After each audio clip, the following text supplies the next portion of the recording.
Topic है formal charge. Formal charge Lewis structure के base पर कभी कभी हम एक मॉलिक्यूल के एक से अधिक स्ट्रक्चर को हम राइट कर सकते हैं। तो जो एटम के जो अरेंजमेंट होते हैं उसको हम चेंज करके, जैसे हमारा A2B एक मॉलिक्यूल है, इसको हम दो टाइप से हम लिख सकते हैं। इस टाइप से भी हम लिख सकते हैं OR A single bond B, इस टाइप से भी हम राइट कर सकते हैं। तो इस प्रकार से किसी भी मॉलिक्यूल के जो है हम एक से अधिक जो है लेविस स्ट्रक्चर को हम राइट कर सकते हैं। एग्जाम्पल लेते हैं हम मेथनॉल हुआ, इसका और जब ओपन फॉर्म में हम लिखेंगे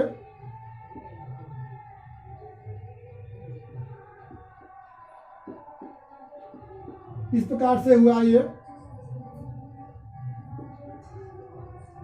एक में स्ट्रक्चर और एक में स्ट्रक्चर इसका और भी हो सकता है।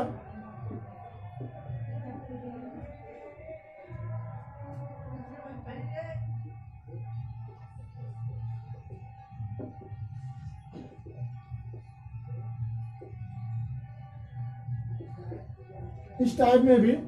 तो ये मेथनॉल का जो एक से अधिक जो है इसका लेविस स्ट्रक्चर हुआ। अब समझते हैं फॉर्मल चार्ज क्या है।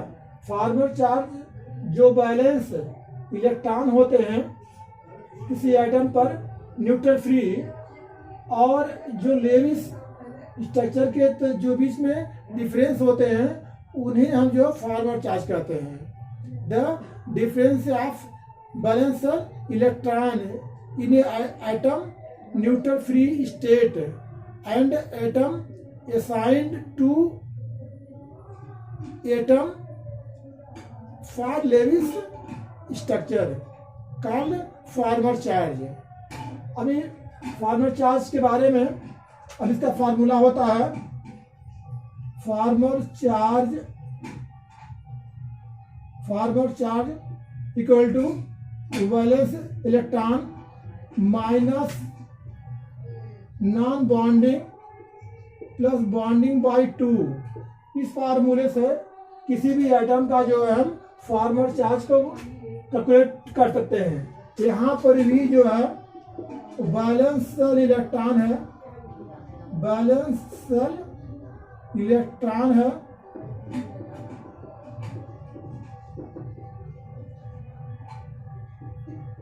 N non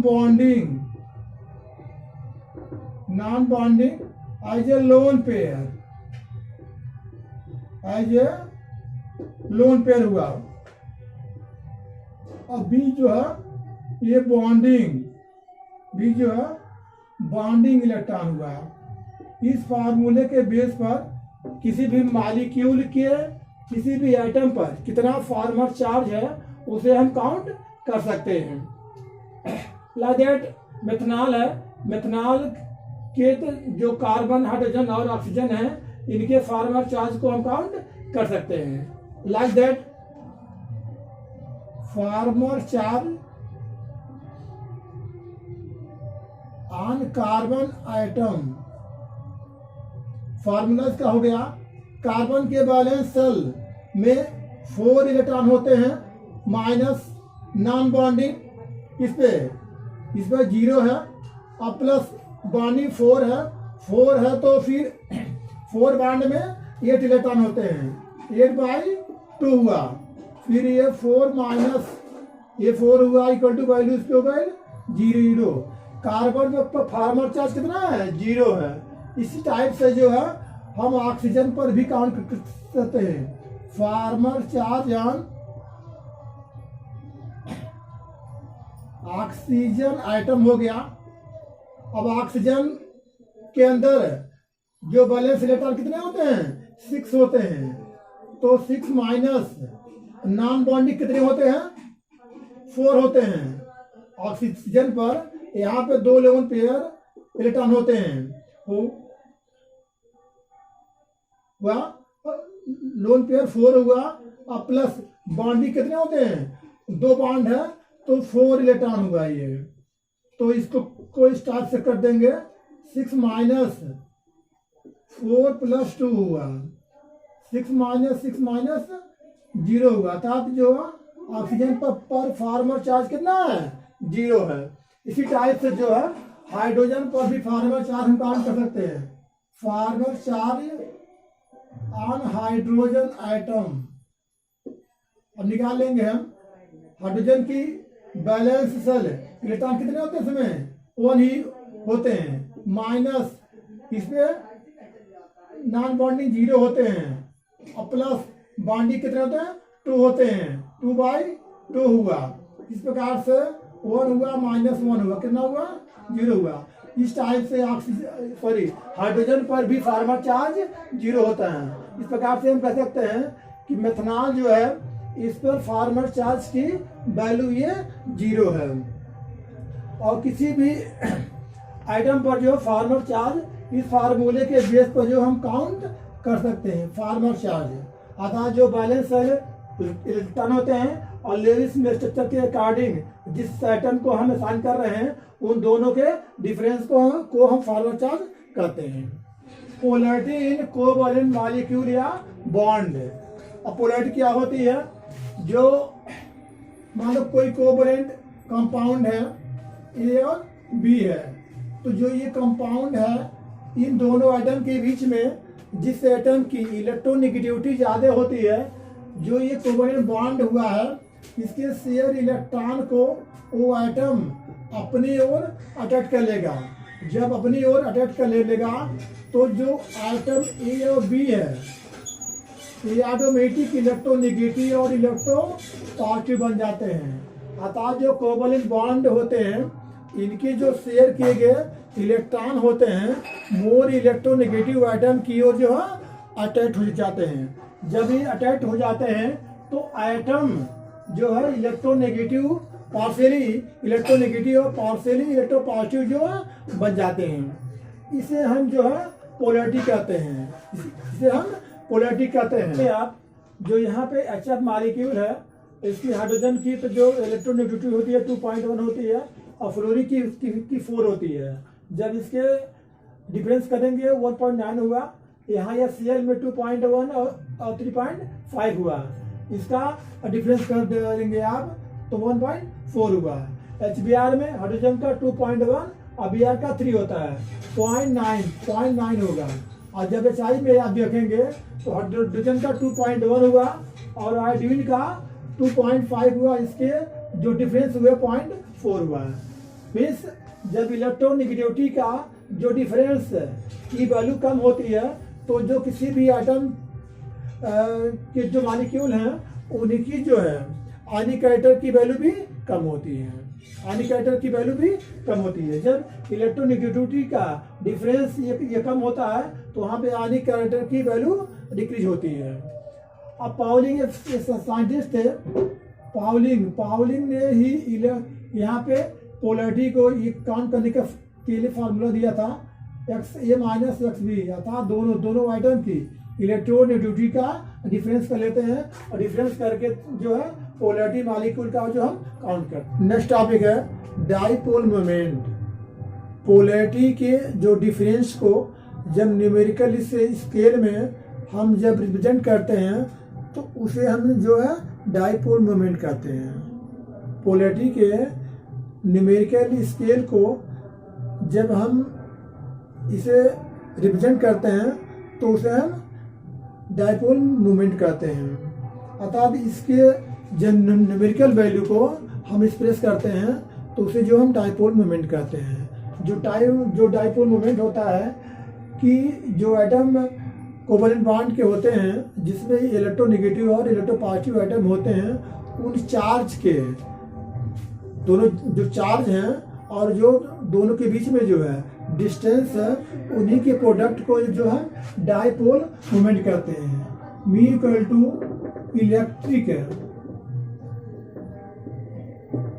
electric charge and distance distance जो किसमें है, बॉन्ड लेंथ में है, और जो है बॉन्ड लेंथ में जो, ठीक है। इन्हीं के जो ये प्रोडक्ट होते हैं, इन्हीं को जो हम डाइपोल मोमेंट कहते हैं। मी इक्वल टू क्यू इंटू जो है आर हुआ, क्यू इंटू आर हुआ। ये डाइपोल मोमेंट का फार्मूला होता है।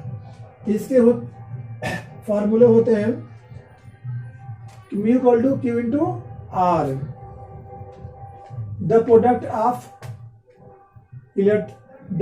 Of separating electrical charge equal magnitude and their distance is called dipole moment.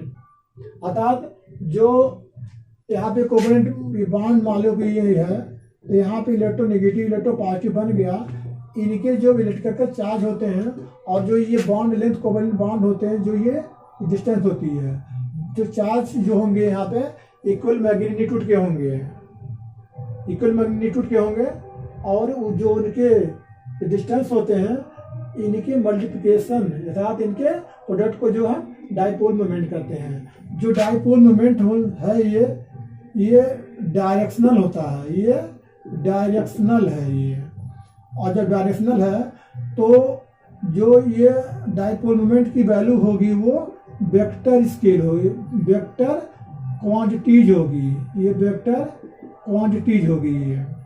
और डाइपोल मोमेंट को जो हम डीबाई में रिप्रेजेंट करते हैं, डीबाई में जो है रिप्रेजेंट करते हैं, या इसे हम कैपिटल डी में भी हम इसको रिप्रेजेंट करते हैं। इस टाइप से जो डाइपोल मोमेंट है ये मॉलिक्यूल के शेप एंड ज्योमेट्री को रिप्रेजेंट करता है, शेप एंड ज्योमेट्री को। और यदि कोई मॉलिक्यूल की वो सिमेट्रिकल है तो उसके जो डाइपोल मोमेंट जो मतलब उसके जीरो होते हैं, और सिमेट्रिकल मॉलिक्यूल नहीं है तो उसके डाइपोल मोमेंट सिमेट्रिकल नहीं होंगे। जैसे मैं समझिए एग्जाम्पल में जो आपका CO2 है, CO2 है, ये सिमेट्रिकल मॉलिक्यूल है, ये सिमेट्रिकल मॉलिक्यूल है। क्यों? क्योंकि जब इसके बॉन्ड को आप बनाएंगे इस टाइप से बनता है, तो दोनों साइड और जो इसकी इलेक्ट्रोनेगेटिविटी होती है, जो इधर ऑक्सीजन की कार्बन से अधिक होती है, जो डाइपोल मोमेंट को जो है इस ऐसे हम इसको रिप्रेजेंट करते हैं।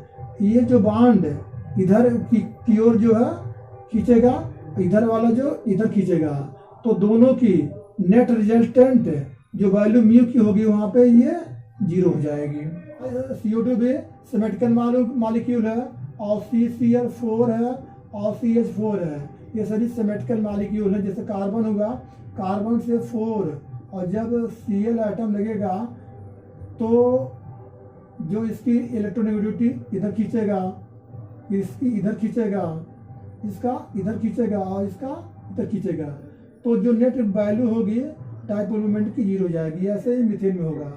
और यदि वो नॉन सिमेट्रिकल मॉलिक्यूल है, नॉन सिमेट्रिकल मॉलिक्यूल है, तो उसके डाइपोल की वैल्यू होती है। जैसे ले लीजिए क्या, आपका वाटर हो गया और अमोनिया हुआ, जो ऑक्सीजन होता है, यहाँ पर इस टाइप से दो जो है हाइड्रोजन आइटम अटैच होते हैं। ऑक्सीजन की जो है इलेक्ट्रोनेगेटिविटी हाइड्रोजन से अधिक होती है। इस केस में जो है इधर की ओर जो है दोनों ये बॉन्ड को अटैच होते हैं ऑक्सीजन की ओर, और दोनों की जो रिजल्टेंट होते हैं इस प्रकार से होते हैं, तो इसकी जो वैल्यू होगी वो एक साइड में वो डायरेक्शनल हो जाएगी।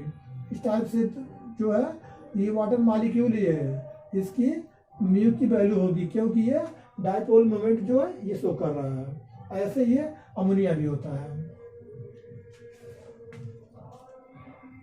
टॉपिक है पोलराइजेशन।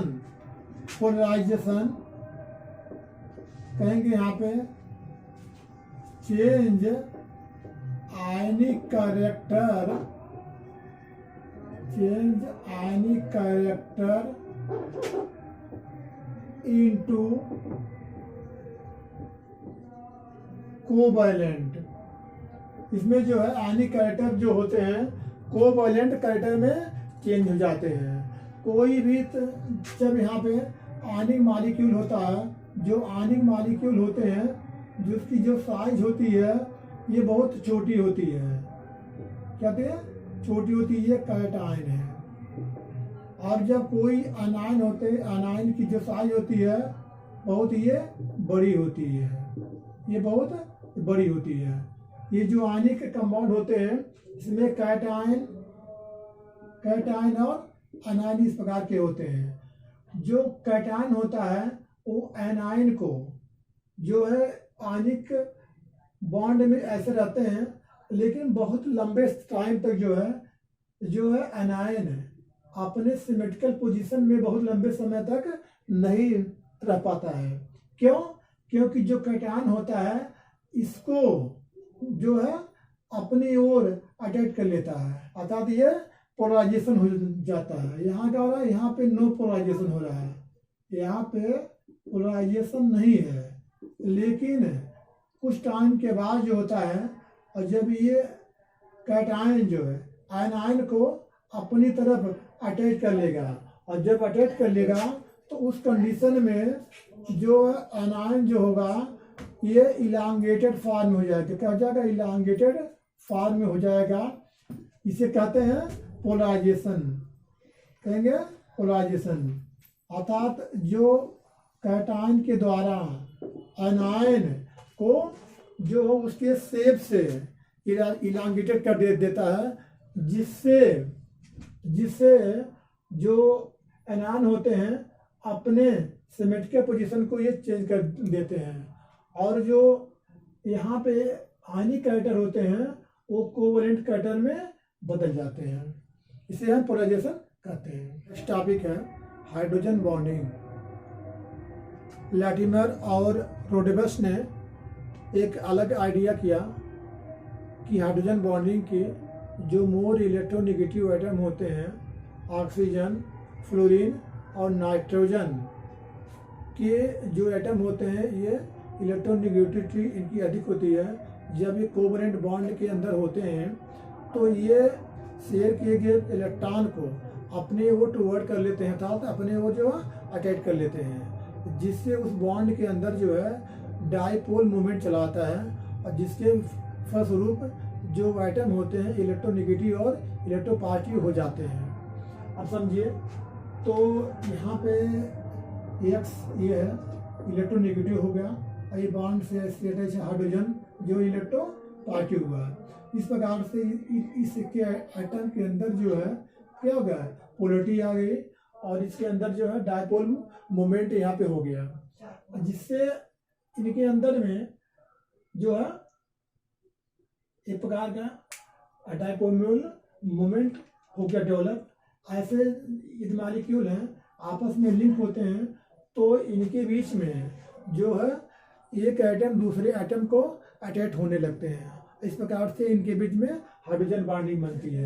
जैसे और हाइड्रोजन बॉन्ड को जो है हम 3 डॉट से हम दिखाते हैं।